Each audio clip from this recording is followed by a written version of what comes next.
Hello students, biomolecule section में biomolecule chapter में हम लोग सेकंड सेक्शन पढ़ रहे थे अमीनो एसिड्स। मैंने अमीनो एसिड्स की सभी अमीनो एसिड्स की स्ट्रक्चर आप लोगों को बता दिए, उसकी केमिकल रिएक्शन एंड फॉर्मेशन की रिएक्शन का हम लोग डिस्कशन कर चुके हैं।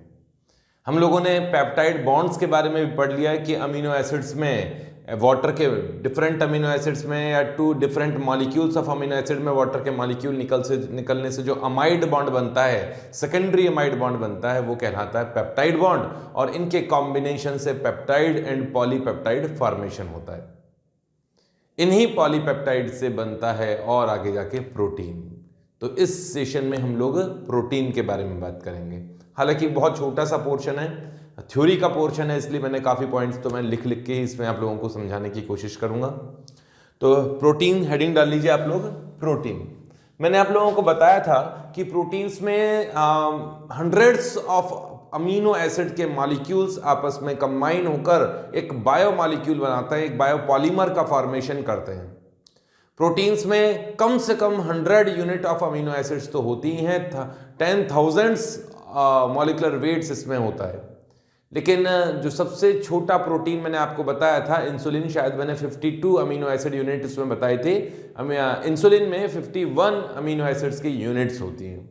कुछ डेफिनेशंस के बारे में बात करेंगे, कुछ का क्लासिफिकेशन के बारे में बात करेंगे।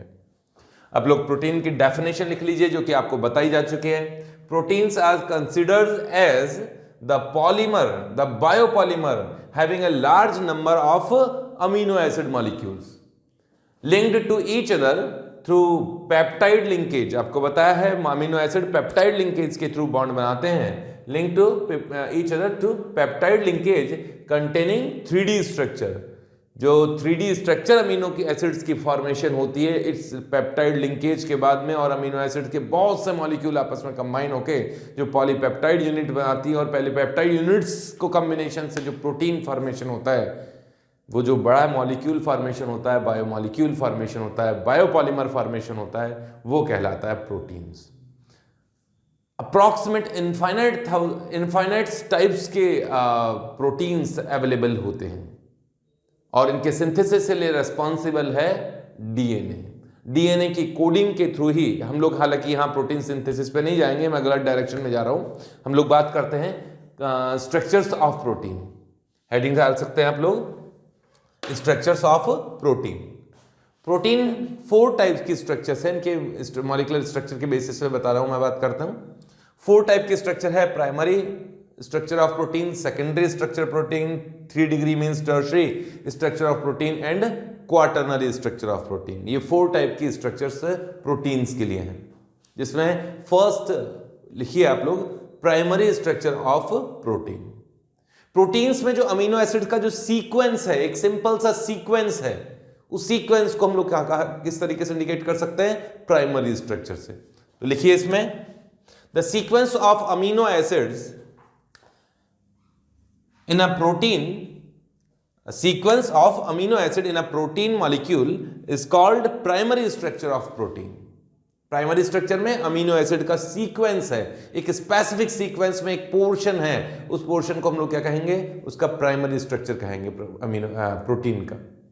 नेक्स्ट लेते हैं सेकेंडरी स्ट्रक्चर ऑफ प्रोटीन। ये लिख लीजिए, मैं सेकेंडरी स्ट्रक्चर भी बनाने की कोशिश करता हूं। यहां तक आप लोग कंप्लीट कीजिए, थोड़ा रोक के मिटाऊंगा मैं।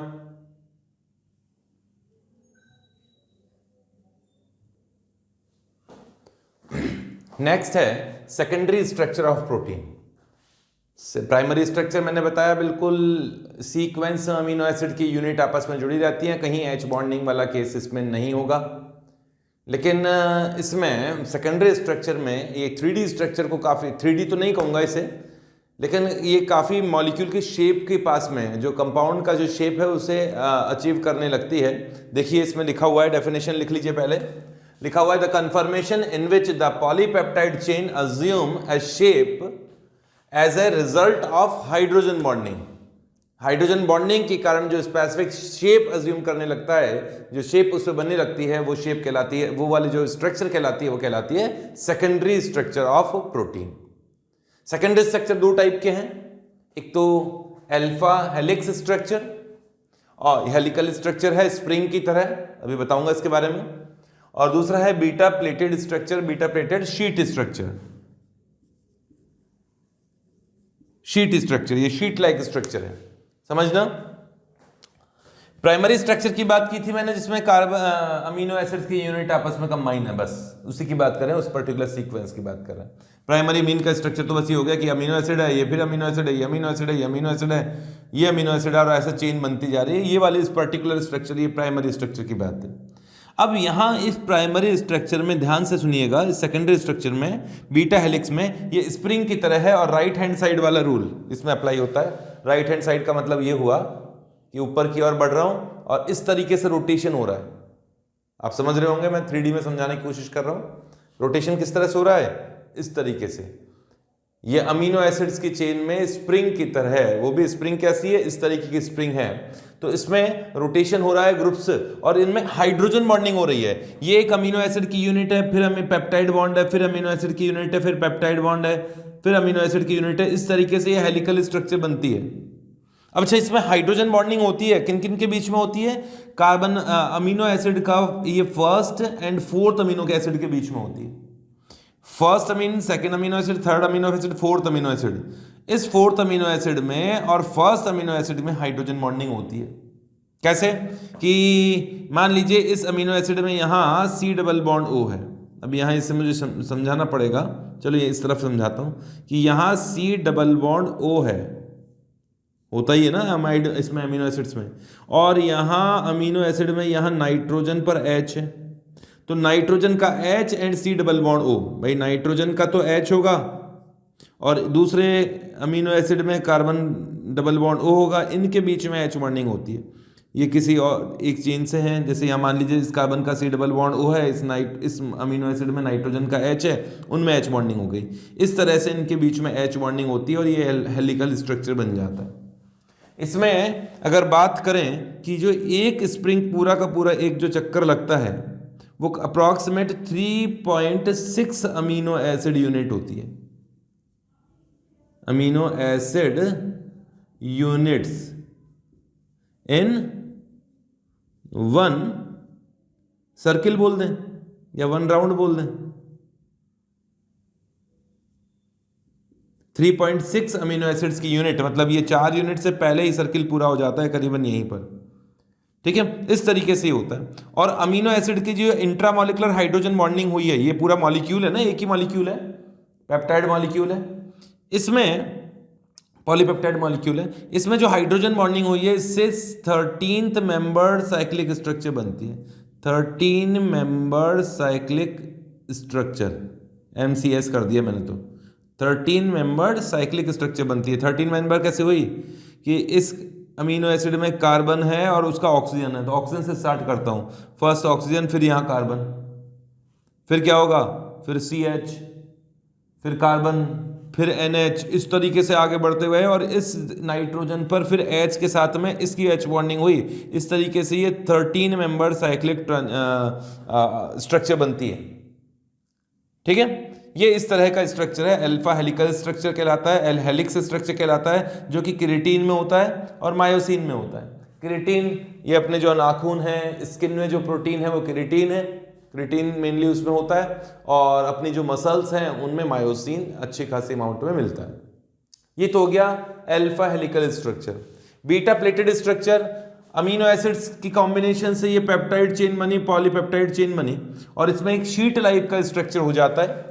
शीट लाइक का स्ट्रक्चर, एक स्पेसिफिक शीट लाइक स्ट्रक्चर में यहाँ नहीं बना पाऊंगा, उसके अलग से मैं कोशिश करता हूँ कि अलग से डायग्राम दिया जा सके। तो स्पेसिफिक शीट लाइक स्ट्रक्चर हुआ, जैसे कि यहाँ चल रही है, यहाँ C डबल बॉन्ड O है, यहाँ किसी साइड में नाइट्रोजन है और उसका H है, उनके बीच में H बॉन्डिंग हो गई। ठीक है, और आगे तरफ बढ़ती गई, इस तरह से शीट लाइक स्ट्रक्चर बनता है। और ये शीट लाइक स्ट्रक्चर भी दो तरह का है, parallel beta pleated and anti parallel beta pleated. इसके एग्जाम्पल भी लिख लीजिए आप। स्किन का ही प्रोटीन है फाइब्रोइन, फाइब्रोइन प्रोटीन के अंदर ये बीटा प्लेटेड स्ट्रक्चर होता है। इसका स्ट्रक्चर बनाना पड़ेगा, यहाँ पे तो मैं बना नहीं सकता, तो कॉम्प्लिकेटेड स्ट्रक्चर है, पर मैं दिखा दूंगा आप लोगों को। ठीक है, नेक्स्ट लेते हैं tertiary structure of amino acid. यहां तक आप कॉपी कर सकते हैं, मिटा देता हूं इसे। तो नेक्स्ट थर्ड है tertiary structure of protein.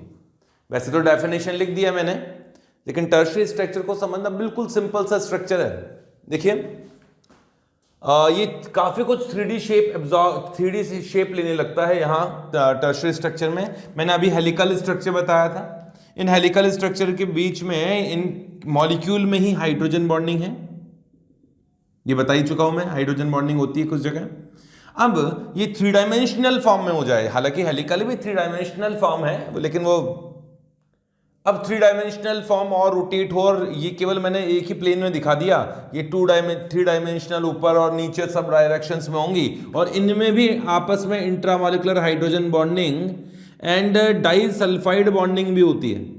Secondary structure में तो केवल हाइड्रोजन बॉन्डिंग होगी इंट्रामॉलिक्यूलर, जबकि टर्शरी स्ट्रक्चर में हाइड्रोजन बॉन्डिंग भी होती है, डाइसल्फाइड बॉन्डिंग भी होती है, और वे आपस में कनेक्टेड रहती हैं। इस तरह का जो 3D स्ट्रक्चर बनता है वो कहलाता है टर्शरी स्ट्रक्चर ऑफ प्रोटीन। जैसे एंजाइम्स में जो एक्टिव साइट्स होती हैं वो 3D जो स्ट्रक्चर है वो इन्हीं के कारण होती है। थोड़ा ग्लोबल टाइप का स्ट्रक्चर बन जाता है, ग्लोब जैसा स्ट्रक्चर बनने लगता है, 3D फॉर्म में आने लगती है मॉलिक्यूल इस तरीके से रोटेट हो रहा है सब डायरेक्शन में, और ये जो पॉलीपेप्टाइड है वो 3 डायमेंशनली अरेंज हो जाता है, तो कहलाता है टर्शरी स्ट्रक्चर। लिख तो दिया है मैंने, पढ़ लीजिए, लिख लीजिए। The tertiary structure of protein to its entire 3D structure, that is the way in which the whole protein molecule fold up in the 3D space to form a particular shape, एक specific shape में आने लगता है। तो ये जो structure होती है वो उसकी 3D स्ट्रक्चर होती है, मतलब टर्शरी स्ट्रक्चर होती है। आप समझ गए होंगे। प्राइमरी स्ट्रक्चर केवल अमीनो एसिड का सीक्वेंस को इंडिकेट करता है।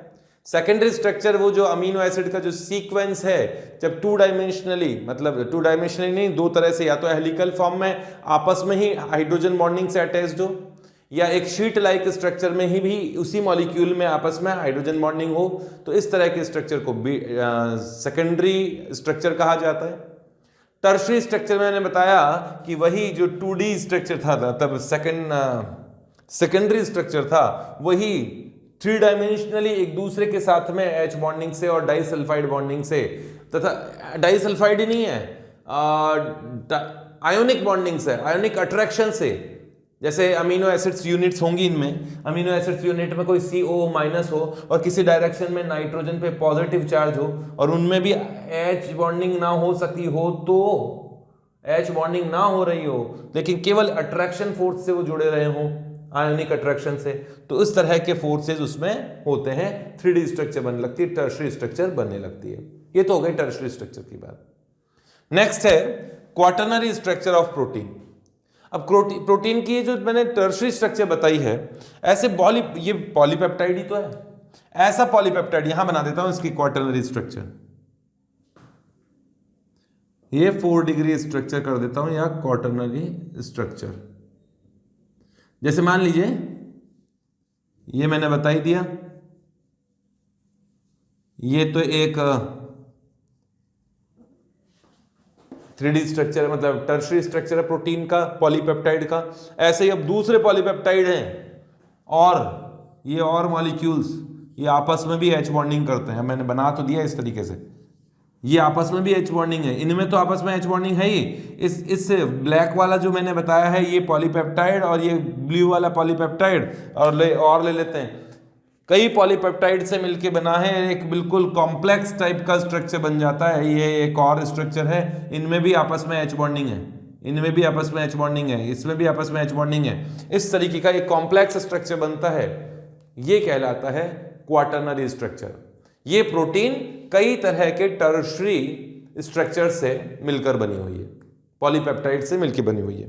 तो वही लिखा हुआ है, देख लीजिए यहां पर, मैनी प्रोटीन्स, फटाफट लिखो इसे, many proteins are composed to more than 1 polypeptide chain, ये बता ही दिया मैंने, which are held together by the some weak forces. वो वीक फोर्सेस कौन से हैं? H बॉन्डिंग होगा, डाइसल्फाइड बॉन्ड होंगे, आयोनिक अट्रैक्शन प्लस माइनस में अट्रैक्शन फोर्सेस के कारण होगा। The association of more than 1 polypeptide chain to form a stable large unit is called quaternary structure of protein. समझ गए? बिल्कुल सिंपल तरीके से मैं वापस समझाना चाहूंगा। प्राइमरी स्ट्रक्चर, मैं 2 या तीसरी बार समझा रहा हूं, प्राइमरी स्ट्रक्चर, प्रोटीन का जो प्राइमरी स्ट्रक्चर है उसमें केवल अमीनो एसिड्स का सीक्वेंस की बात की जाएगी, और वो सीक्वेंस एक स्पेसिफिक शेप में आने लगता है जिसे 2 तरह से इंडिकेट करते हैं, अल्फा हेलिकल स्ट्रक्चर या बीटा प्लेटेड शीट स्ट्रक्चर। तो उनमें अगर इंडिकेट किया जाए, उनमें शेप मैंने आपको बताई है, तो वो सेकेंडरी है। अगर यही सेकेंडरी स्ट्रक्चर में और ज़्यादा 3 डायमेंशनली वो एक दूसरे में कन्वर्ट हो, जैसे मैंने हेलिकल स्ट्रक्चर को ही कई तरीके से घुमा दिया यहाँ 3 डायमेंशनली, और उनमें भी हाइड्रोजन बॉन्डिंग और डाइसल्फाइड बॉन्डिंग हो, तो वो 3D स्ट्रक्चर है, टर्शरी स्ट्रक्चर है। और टर्शरी स्ट्रक्चर, बहुत सारी टर्शरी स्ट्रक्चर वाली पॉलीपेप्टाइड आपस में कंबाइन हो हाइड्रोजन बॉन्डिंग से या डिफरेंट वीक फोर्सेस से, तो इस बड़ी सी यूनिट को, स्टेबल यूनिट को क्वाटरनरी स्ट्रक्चर कहा जाता है। ठीक है, इसके बाद में लेते हैं क्लासिफिकेशन ऑफ प्रोटीन्स। लिखो यहां तक, तो जल्दी से लिखो, मैंने थोड़ा फास्ट ही करने की कोशिश की है।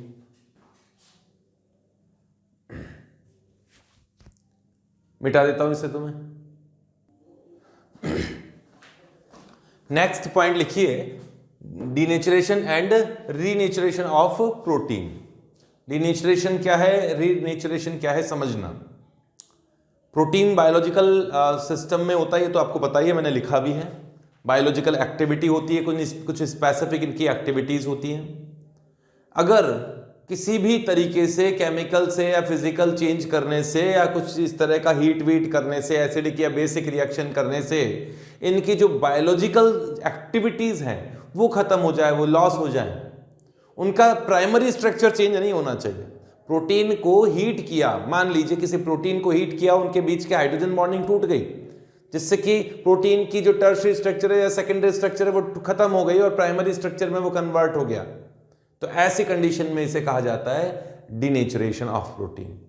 जैसे अंडे को हीट किया जाता है, हीट क्या, बॉयल किया जाता है, तो उसका जो वाइट प्रोटीन है वो, उसका जो एक्टिविटीज है वो सभी चेंज हो जाती हैं।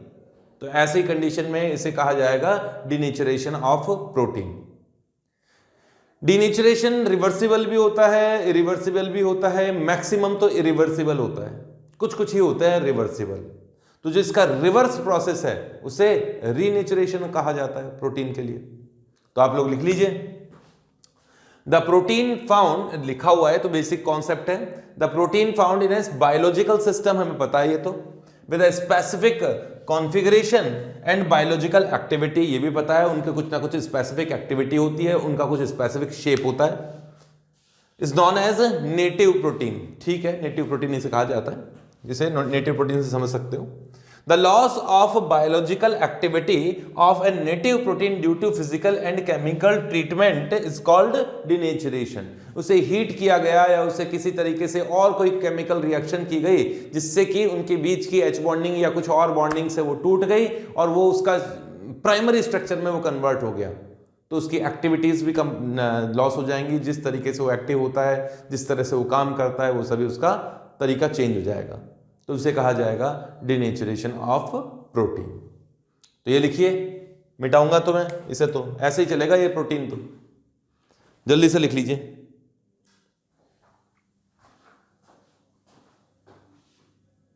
मिटा देता हूं अब तो। नेक्स्ट है क्लासिफिकेशन ऑफ प्रोटीन्स। कुछ बेसिस पर, कुछ डिफरेंट बेसिस पे इनको क्लासिफाई करते हैं। फर्स्ट है इनकी मॉलिक्यूलर स्ट्रक्चर के बेसिस पे, तो ए पॉइंट लिख लीजिए, on the basis of molecular structure. Molecular structure के बेसिस पे प्रोटीन्स को 2 पार्ट्स में डिवाइड किया गया है, fibrous protein and globular protein. जैसा कि नाम से ही पता पड़ रहा है, फाइबर लाइक स्ट्रक्चर, ऐसी प्रोटीन्स जिनमें डिफरेंट चेन्स, बिल्कुल सीधी चेन्स जो होंगी वो आपस में एच बॉन्डिंग से जुड़ी हो और एक फाइबर लाइक का स्ट्रक्चर बनती है, लीनियर स्ट्रक्चर बनाती है, थ्रेड लाइक स्ट्रक्चर बनाती हैं, तो कहलाती हैं fibrous protein.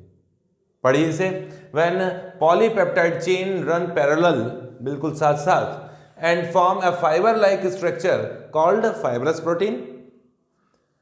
These protein chain held together bye hydrogen bonding and disulphide bonding, और केराटिन और मायोसिन इसका एग्जाम्पल है। हाँ, ये सबसे इंपॉर्टेंट बात ये है, फाइब्रस प्रोटीन वाटर इनसॉल्युबल होती है, याद रखिएगा, फाइबर प्रोटीन वाटर इनसॉल्युबल होती है। नेक्स्ट ग्लोबुलर प्रोटीन, इसमें भी नाम से पता पड़ रहा है ग्लोबुलर, ग्लोब जैसा, गोल गोल, ठीक है, स्फेरिकल लाइक का स्ट्रक्चर होता है। तो इसमें जो प्रोटीन का स्ट्रक्चर है वो चारों तरफ से मैंने बताया था, 3D स्ट्रक्चर में भी थोड़ा बहुत आइडिया दिया था। तो एक ग्लोबुलर टाइप का स्ट्रक्चर बन जाता है, गोल स्ट्रक्चर टाइप का, बिल्कुल उस तरह का स्ट्रक्चर बन जाता है प्रोटीन में, कि प्रोटीन में जो इनर पार्ट है, प्रोटीन का जो पोर्शन, ये जो ग्लोब है, इसके इनर पार्ट में तो लिपोफिलिक ग्रुप होते हैं और आउटर पार्ट में हाइड्रोफिलिक ग्रुप्स होते हैं। हाइड्रोफिलिक ग्रुप्स होंगे तो वाटर के मॉलिक्यूल इसे आसानी से कवर कर सकते हैं और वो वाटर सॉल्युबल होंगे। ठीक है, लिख लीजिए, when polypeptide chain is folded to form spherical structure, है ना, स्फेरिकल बोला है, spheroidal structure shape, it is called globular protein, globe जैसा प्रोटीन। वाटर सॉल्युबल होता है, आपको बताया हाइड्रोफिलिक ग्रुप्स बाहर की ओर निकले होते हैं, और एग का जो एल्बुमिन प्रोटीन है वो इसी कैटेगरी का प्रोटीन है, और एंजाइम्स भी, बहुत से एंजाइम्स भी इसी कैटेगरी के होते हैं कि बाहर वाला जो पोर्शन होता है वो उनका हाइड्रोफिलिक होता है। ठीक है, नेक्स्ट लेते हैं, इसे लिख लीजिए जल्दी से, फटाफट लिखो, बहुत सिंपल सी चीजें हैं, बस ऐसा कैसे जितना बताया उतना ही पढ़ना है, उससे ज्यादा पढ़ने की जरूरत नहीं है। लिखो, कुछ देर तक तो छोड़ रहा हूं मैं इसे, फटाफट लिखो, वरना तो मैं मिटा रहा हूं अब इसे। वीडियो पॉज करो और लिखना स्टार्ट करो। नेक्स्ट सेकंड क्लासिफिकेशन है on the basis of chemical composition of protein. उन प्रोटीन्स का केमिकल कंपोजिशन किस तरह का है, इसे 3 कैटेगरीज में डिवाइड किया गया है, simple protein, conjugate protein and derived protein. Simple protein, conjugate protein and derived protein. First है सिंपल प्रोटीन, मैं बोल रहा हूं आप लिख लीजिएगा थोड़ी देर बाद में, ना। सिंपल प्रोटीन, जैसा कि नाम से ही पता पड़ रहा है, सिंपल है। अगर इन प्रोटीन्स का हाइड्रोलाइसिस करने के बाद में केवल अमीनो एसिड्स बने, या फिर मैं कह सकता हूं कि केवल अमीनो एसिड से जिनका फॉर्मेशन हुआ है, अमीनो एसिड्स के अलावा और कोई उनमें पोर्शन नहीं है, तो वो है सिंपल प्रोटीन्स। ठीक है, they give only amino acid on hydrolysis.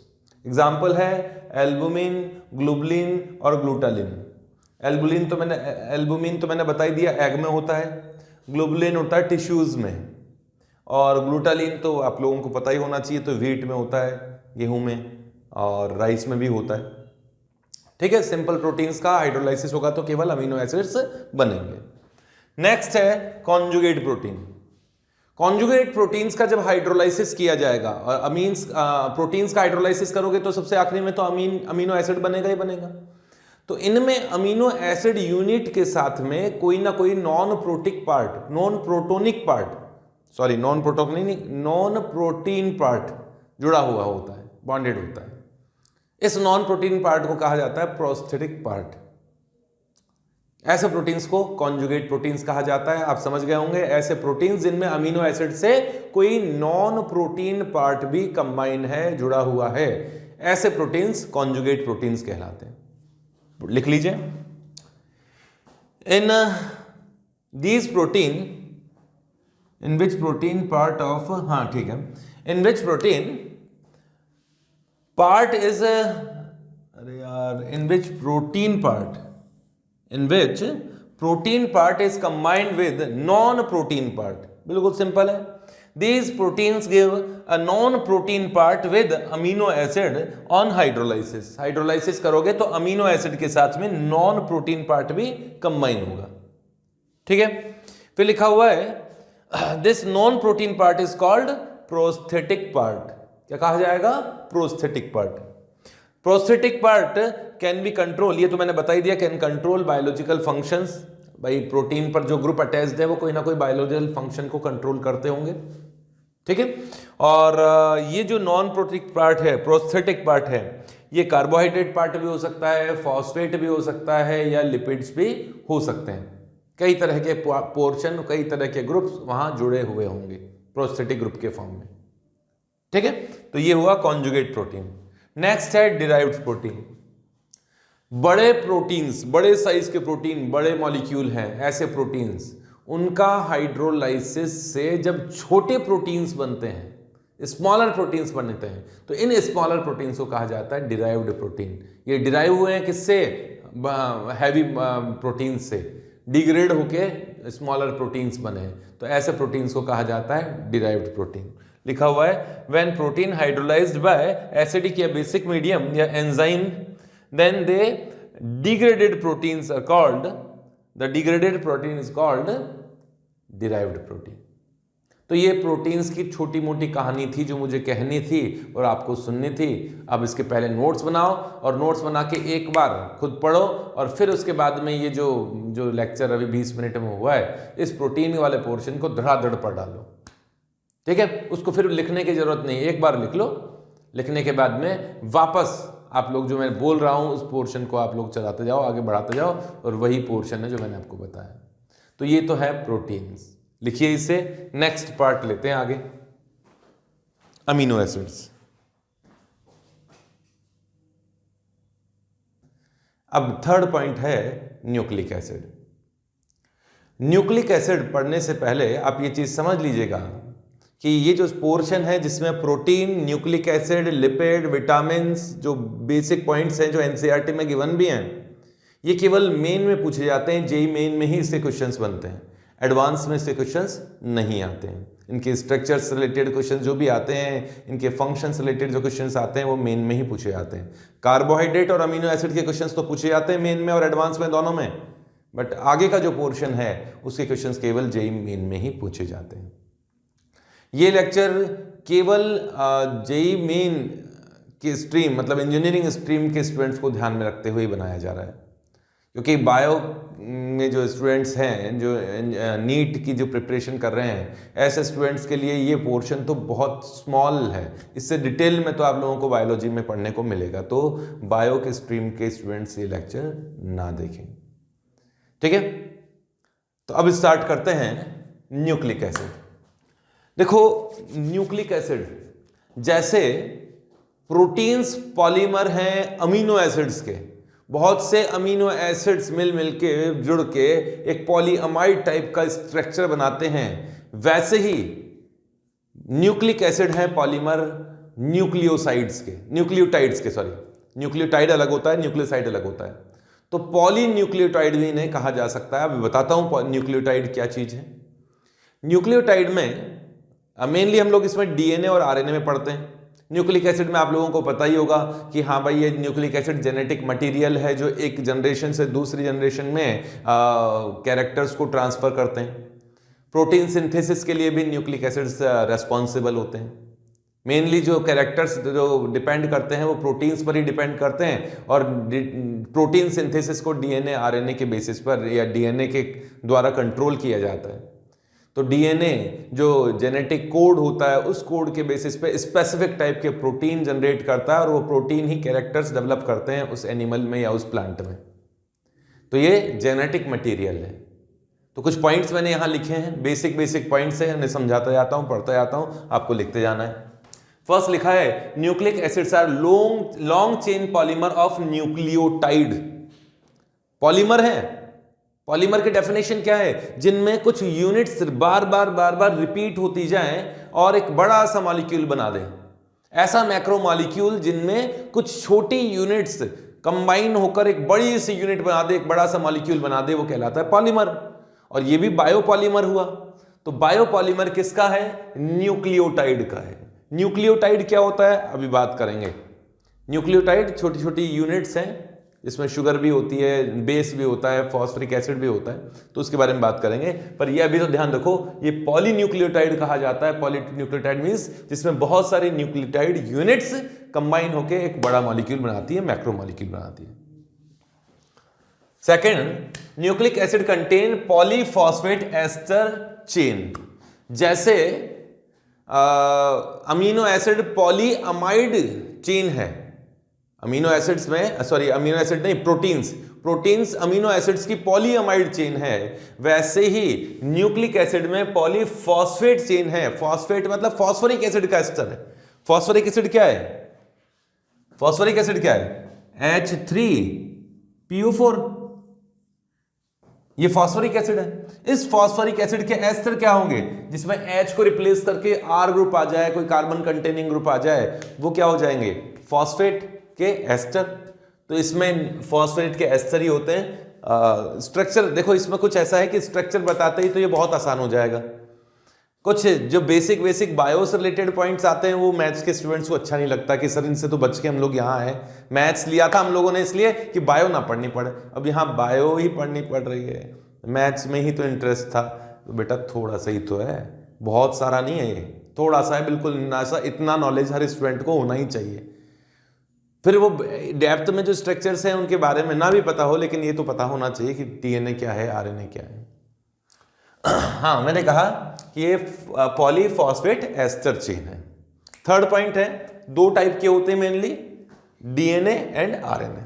Nucleic acid दो टाइप के हैं, DNA and RNA. Deoxy ribo nucleic acid, ribose पढ़ा था ना, उससे रिलेशन है इसका।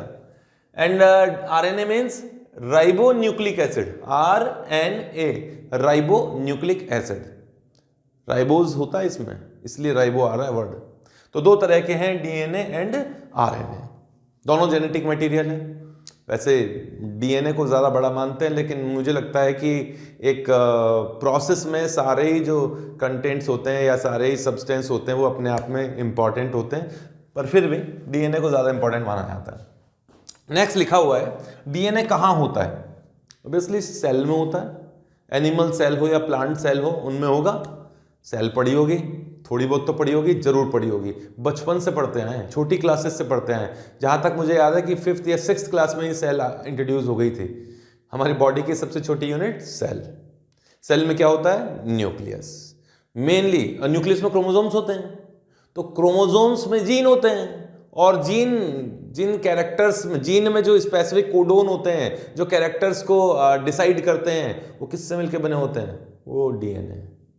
ठीक है, तो मेनली सेल में डीएनए कहाँ सिचुएटेड होता है? डीएनए मेनली होता है न्यूक्लियस में, क्रोमोसोम्स होते हैं, क्रोमोसोम्स में डीएनए होते हैं। क्लियर है? कुछ साइटोप्लाज्म में भी होते हैं। साइटोप्लाज्म क्या है?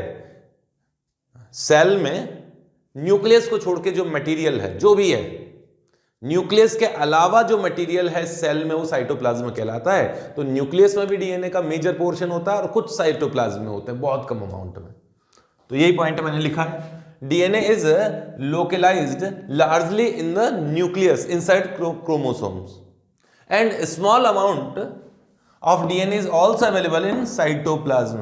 Cytoplasm में माइटोकॉन्ड्रिया और क्लोरोप्लास्ट में होता है।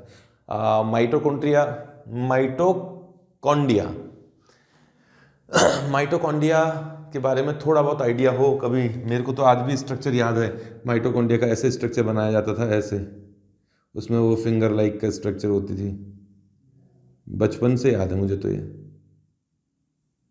तो माइटोकॉन्ड्रिया को सेल का पावर हाउस कहा जाता है। पावर हाउस क्यों कहते हैं इसे?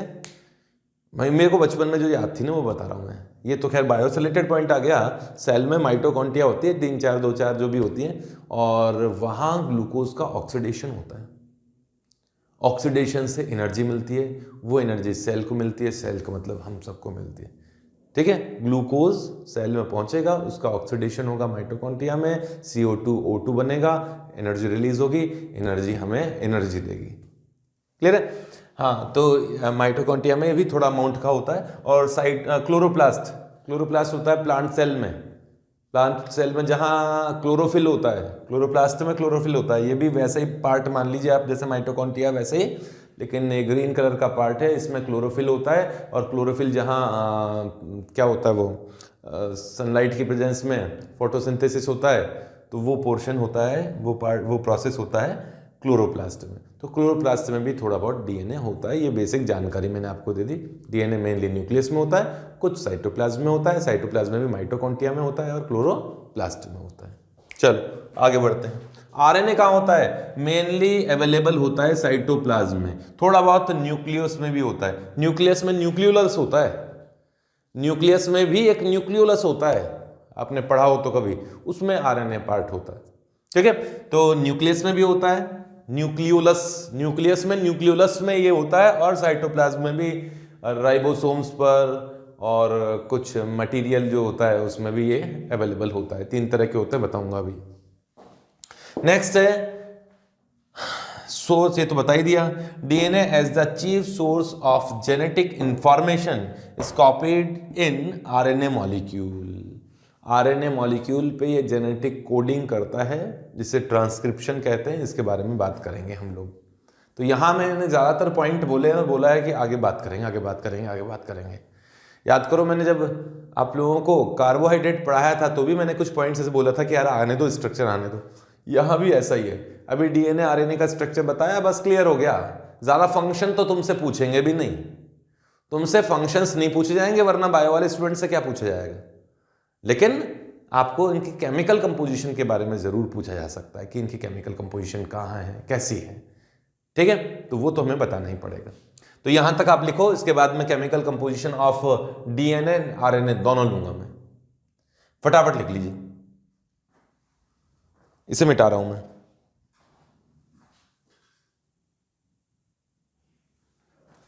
अब बात करते हैं chemical composition of nucleic acid. दोनों न्यूक्लिक एसिड में अगर डीएनए या आरएनए दोनों का कंप्लीट हाइड्रोलाइसिस किया जाए, कंप्लीट हाइड्रोलाइसिस कहा है मैंने, कंप्लीट हाइड्रोलाइसिस किया जाए, उस केस में 3 पार्ट मेनली बनते हैं। एक होता है शुगर, पेंटोज शुगर, दूसरा होता है नाइट्रोजनस बेस, और तीसरा होता है फॉस्फोरिक एसिड।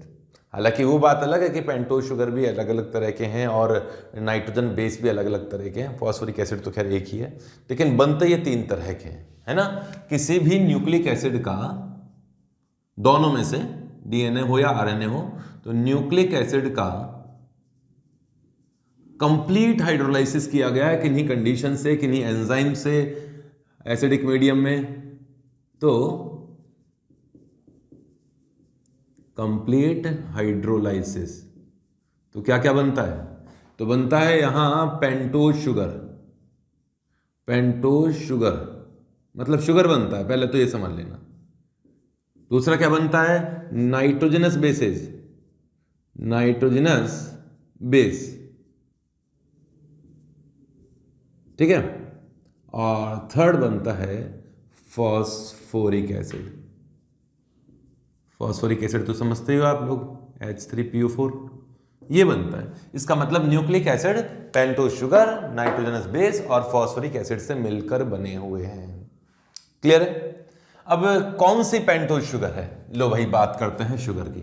वास्तव में होता क्या है कि नाइट्रोजनस बेस, फिर शुगर और फिर फॉस्फेट, इस तरह से एक कॉम्बिनेशन बनता है जिसे न्यूक्लियोटाइड कहते हैं। उसके बारे में भी बात करते हैं अभी।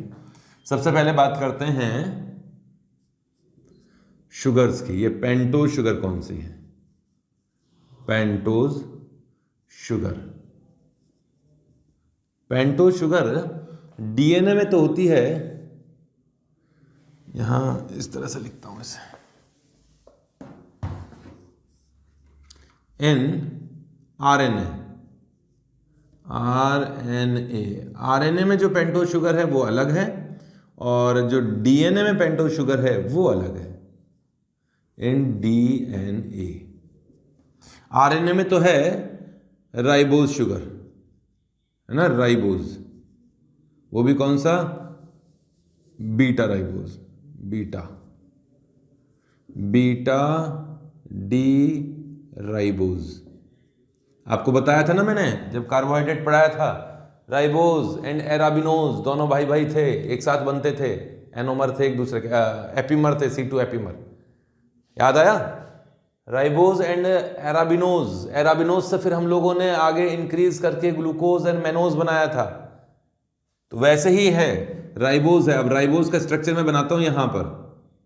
राइबोज देखो, ओपन चेन स्ट्रक्चर बना रहा हूं। पहले तो 3 कार्बन ये रहे, यहां 3 कायरल कार्बन है, ये OH है, यहां CH डबल बॉन्ड O। ध्यान से सुनना, नीचे वाला कार्बन ग्लूकोज में भी राइट साइड में होता है, इसमें भी राइट साइड में, D इसीलिए तो बोला है। फिर उससे अगला वाला कार्बन राइट साइड में होता है, याद करो। फिर ये वाला OH लेफ्ट हैंड साइड हुआ करता था, किसमें, ग्लूकोज में। और फिर उसके ऊपर वाला जो chiral carbon right hand side हुआ करता था, याद आया, ये ग्लूकोज में था।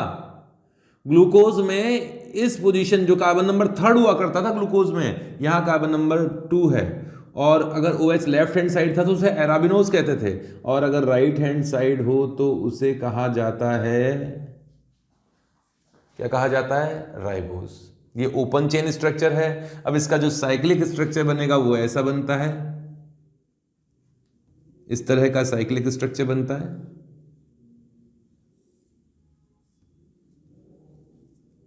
कितने मेंबर रिंग बनी? 1 2 3 4 एंड 5 मेंबर रिंग है। और OH बाहर की तरफ होता है तो बीटा होता है, अंदर की तरफ होता है तो अल्फा होता है, याद है? तो ये राइबोज शुगर इसमें होता है। अगर इसका हावर्थ स्ट्रक्चर बना है तो हावर्थ स्ट्रक्चर कुछ इस तरह से बनेगा। ये कार्बन नंबर 1, ये वाला जिसमें OH ऊपर की ओर है, बीटा में ऊपर ही रखते थे ना, लेफ्ट हैंड साइड वाले को ऊपर रखते थे। यहाँ कार्बन नंबर 2 पर OH नीचे की ओर, कार्बन नंबर 3 पर OH नीचे की ओर, और कार्बन नंबर 4 पे तो CH2OH है। ऐसे ही बनाया जाता है। यही है, ये 1, ये 2, थर्ड कार्बन ये रहा, फोर्थ ये रहा, फिफ्थ ये रहा, ये वाला कंपाउंड है। ठीक है, ये तो है राइबो, और वो भी कौन सा शुगर है? पायरेनोज की फ्यूरिनोज? तो ये फ्यूरिनोज है, 5 मेंबर रिंग। क्लियर है? लेकिन अब डीएनए में जो राइबोज है उसमें केवल इतना सा अंतर है कि कार्बन नंबर जो 2 है उसमें यहाँ OH नहीं होता, यहाँ भी H होता है और यहाँ भी H होता है, मतलब कार्बन नंबर 2 कायरल नहीं होता इसमें, तो उसे डीऑक्सी बोला, मतलब जिसमें ऑक्सीजन कम है। डीऑक्सी मतलब ऑक्सीजन गायब हो गया है ना, डी का मतलब निकल जाता है ना कोई भी मॉलिक्यूल, तो उसके लिए बोलते हैं डिहाइड्रोजनेशन, डी ब्रोमिनेशन, है ना, ब्रोमीन निकल गया, तो ऐसे डीऑक्सी बोल दिया, भाई ऑक्सीजन नहीं है। तो डीएनए में क्या होगा? वही बीटा डीऑक्सी राइबोज है, deoxy beta ribose, deoxy beta ribose, जिसमें कार्बन नंबर 2 पर, अब तो जल्दी से बन जाएगी स्ट्रक्चर, ये 3 कार्बन, ये नया वाला कार्बन, यहाँ कार्बन नंबर 1 में OH लेफ्ट हैंड साइड, यहाँ OH ही नहीं है, और यहाँ OH। ये 1 2 3 4 5, तो याद रखना कार्बन नंबर 2 पर ऑक्सीजन गायब है। हावर्थ स्ट्रक्चर बनाया तो कार्बन नंबर 2 पर ऑक्सीजन गायब होगा, HH यहाँ होगा। मैं देख देख के बना लेता हूँ स्ट्रक्चर। OH यहाँ, H, फिर H ही रहेंगे इसमें, तो फिर OH यहाँ, फिर H, और यहाँ CH2OH। ये 1, ये 2, ये 3, ये 4 और ये 5। मैंने आप लोगों को बताया था कि अभी क्या कहा था कि है ना, एक तो नाइट्रोजन बेस होता है, शुगर होता है, और फॉस्फेट होता है। इस तरह से कॉम्बिनेशन में रहते हैं, मतलब शुगर दोनों के बीच में होता है, फिर फॉस्फेट आगे बेस से जुड़ेगा, फिर शुगर से जुड़ेगा, इसी तरीके से आगे ये रिपीट होती है यूनिट्स।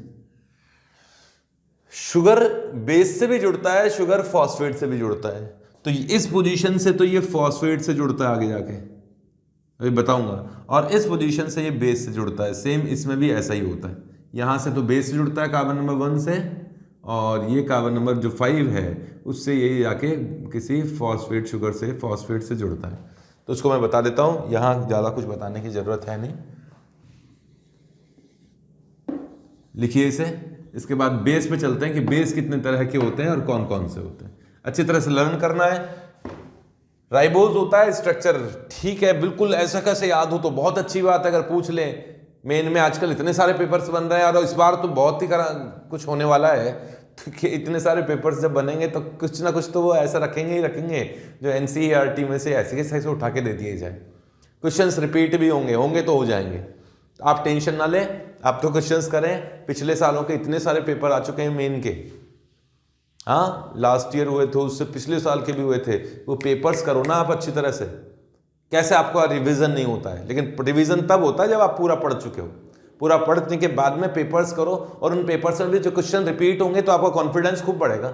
स्टार्टिंग के पेपर में टाइम ज़्यादा लगेगा, बाद में जब पेपर करने लगोगे तो टाइम कम लगेगा, कोई नए नए कॉन्सेप्ट आएंगे तो कॉन्सेप्ट बिल्डअप होते रहेंगे। तो इस तरीके से पेपर्स भी करने चाहिए। बहुत पेपर्स हैं आप लोगों के पास में, मार्केट में अवेलेबल हैं बहुत सी बुक्स लास्ट ईयर के पेपर्स के, मेन के तो 3 साल के पेपर ही कर लो, आपके लिए तो सफिशिएंट हो जाएंगे, इतने सारे पेपर हैं। ठीक है, तो इनको तो लिखो, राइबोज शुगर। फिर हम लोग लेते हैं, ये तो आपने पेंटोज शुगर लिया है, इसके बाद में मैं बाद में बात करूंगा नाइट्रोजनस बेस। कौन सा नाइट्रोजनस बेस होता है? फॉस्फोरिक एसिड तो होता ही है, जैसा होता है। लिखिए इसे, मिटा रहा हूं।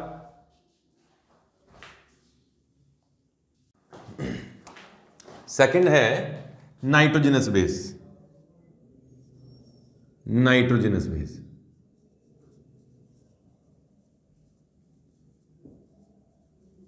अब नाइट्रोजनस बेसिस दो तरह के होते हैं, प्यूरिन्स एंड पिरिमिडिन्स। ये दो कैटेगरी के हैं, एक तो है प्यूरिन्स एंड पिरिमिडिन्स।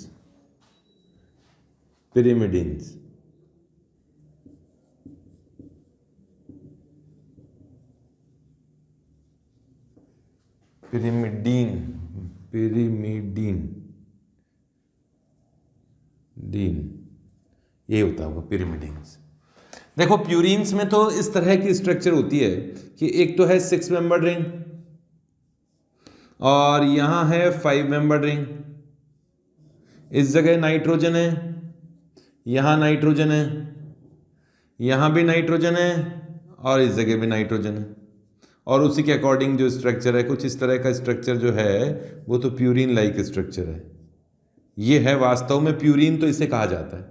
और प्यूरिन से मिलती जुलती स्ट्रक्चर है प्यूरिन्स जो बेसेस है। ये तो प्यूरिन है और प्यूरिन में ही कहीं कीटोनिक ग्रुप लगाए, कहीं NH2 ग्रुप लगाए, तो प्यूरिन लाइक स्ट्रक्चर होती है, वो प्यूरिन्स कह दिया गया उसे, है ना। तो प्यूरिन्स वास्तव में दो तरह की हैं, एक तो है एडेनिन और दूसरा गुआनिन।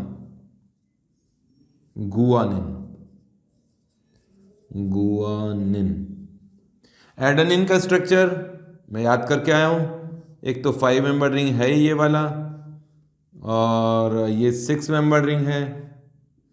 6 मेंबर रिंग में यहाँ नाइट्रोजन और यहाँ डबल बॉन्ड, यहाँ NH और बाकी का क्या होगा इसमें, यहाँ NH2। ये तो है क्या, एडेनिन। और गुआनिन में यहाँ NH2 है, यहाँ कीटोनिक ग्रुप है, ये हो गया गुआनिन। अब आप बोलोगे सर हमें क्या लर्न करनी है क्या? जैसे ही कोई टफ स्ट्रक्चर आ जाती है स्टूडेंट ये पूछने लगते हैं कि सर वो लर्न करनी है क्या इतनी सारी स्ट्रक्चर्स? वो NCERT में लिखा हुआ था कि ये केवल इन्फॉर्मेशन के लिए है, ऐसे लिखा हुआ है NCERT में कि ये तो केवल इन्फॉर्मेशन के लिए है ना, रट्टा मारने के लिए नहीं है। फिर वो क्यों डाल देते हैं मेन में भी तो डाल देते हैं मेन के एग्जाम में। तो जो केवल बोर्ड की तैयारी कर रहा है वो स्ट्रक्चर्स ना लर्न करे, रटे मत, केवल ये लर्न कर लो। प्यूरिन होती है एडेनिन, गुआनिन, एडेनिन को A से इंडिकेट करते हैं, गुआनिन को G से इंडिकेट करते हैं, बस ये लर्न करो जो बोर्ड की तैयारी कर रहा है।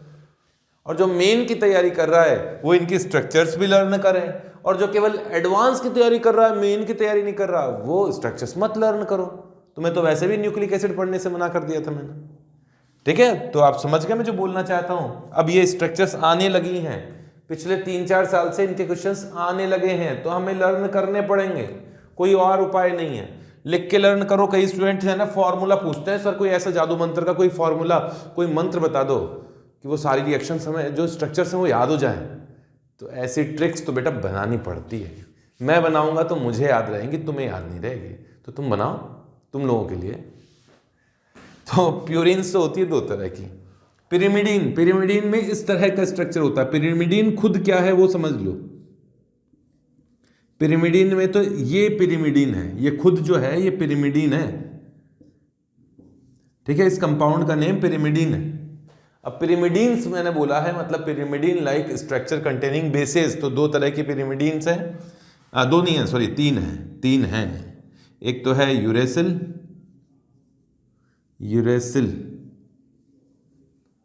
यही स्ट्रक्चर, यही नेम होना चाहिए, यूरेसिल।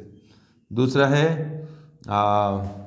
थायमिन है और GAT एडेनिन T थायमिन, और भी होता है यार गुआनिन, साइटोसिन, साइटोसिन भी होता है, साइटोसिन एंड थायमिन,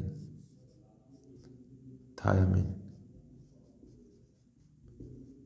ठीक है, इनकी स्ट्रक्चर भी रटी मैंने।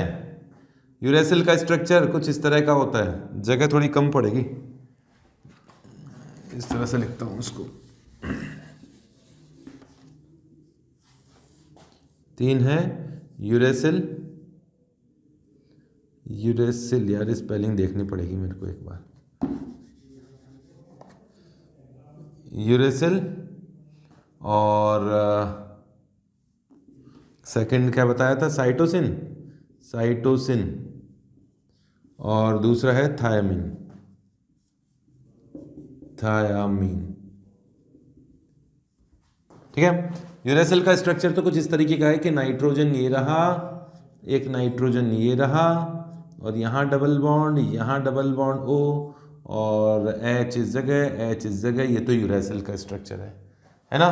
साइटोसिन का स्ट्रक्चर, थायमिन का स्ट्रक्चर, पहले थायमिन का बनाऊंगा, मेरे को थायमिन इसी ऑर्डर में लर्न किया है मैंने। तो थायमिन में यहाँ C डबल बॉन्ड O, यहाँ C डबल बॉन्ड O, और यहाँ CH3, ये थायमिन का स्ट्रक्चर है। ऐसे लर्न किया। यूरेसिल का लर्न कर लिया मैंने कि यहाँ कीटोन कीटोन है, फिर मैंने देखा कि यहाँ CH3 एक्स्ट्रा था बस थायमिन में, और कुछ नहीं है थायमिन। और साइटोसिन में, साइटोसिन में यहाँ NH2 है, यहाँ NH2 है, यहाँ नाइट्रोजन, यहाँ नाइट्रोजन, यहाँ कीटोन, और इस तरह से स्ट्रक्चर है। ये साइटोसिन का स्ट्रक्चर है। स्ट्रक्चर लर्न करनी पड़ेगी तुम्हें, बहुत ज़्यादा आखिरी टाइम पे लर्न मत कर लेना, ठीक है। हल्का फुल्का आइडिया होना चाहिए। कई बार तो यही पूछ लेते हैं कि मोनोसाइक्लिक और बाईसाइक्लिक, तो प्यूरिन बाईसाइक्लिक है और पिरिमिडिन जो है वो मोनोसाइक्लिक है। जल्दी बनाओ, फिर आते हैं अपन लोग DNA का जो बेसिक स्ट्रक्चर है उसके बारे में बात करते हैं। जल्दी बना लीजिए। इनकी स्पेलिंग के लिए बोल रहा था ना, स्पेलिंग गलत है। Uracil, cytosine, thymine, thymine. अब लिखो, कंप्लीट करो। THYANE, थाया अमीन हो गया ना, थायामीन। लिख लिया, मिटा देता हूं इन्हें।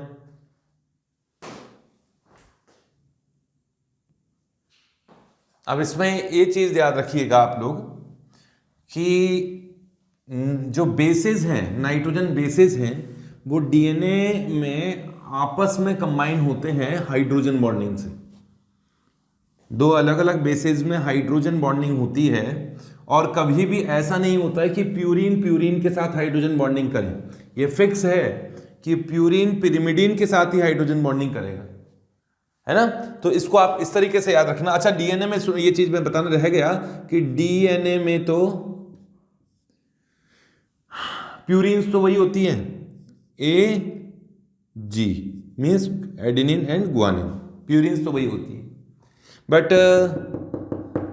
जो पिरिमिडिन है वो है थायमीन एंड C, साइटोसिन। क्या मतलब हुआ, यूरेसिल नहीं है DNA में। और RNA में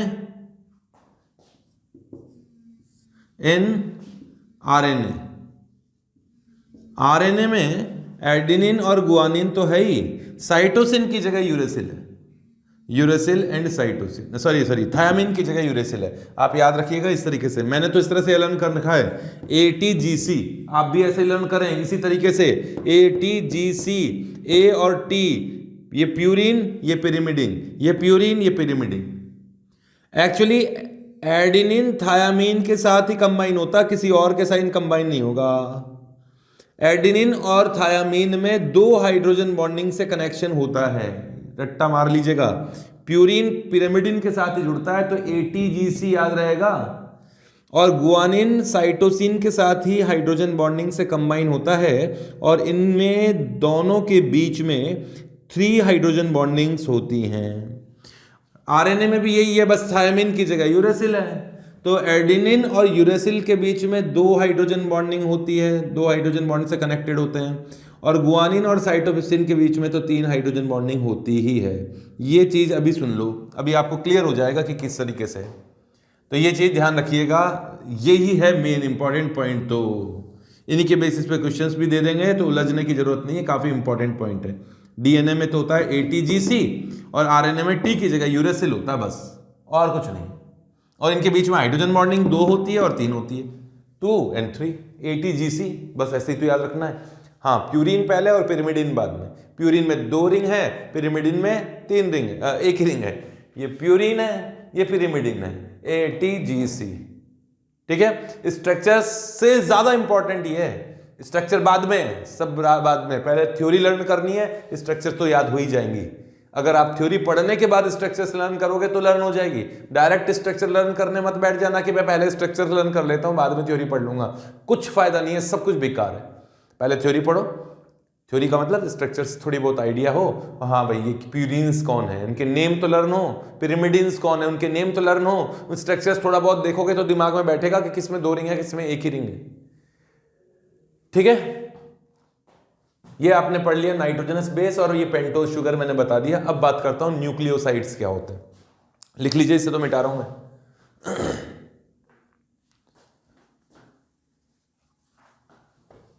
न्यूक्लियोसाइड्स, एक होता है न्यूक्लियोसाइड, दूसरे होते हैं न्यूक्लियोटाइड।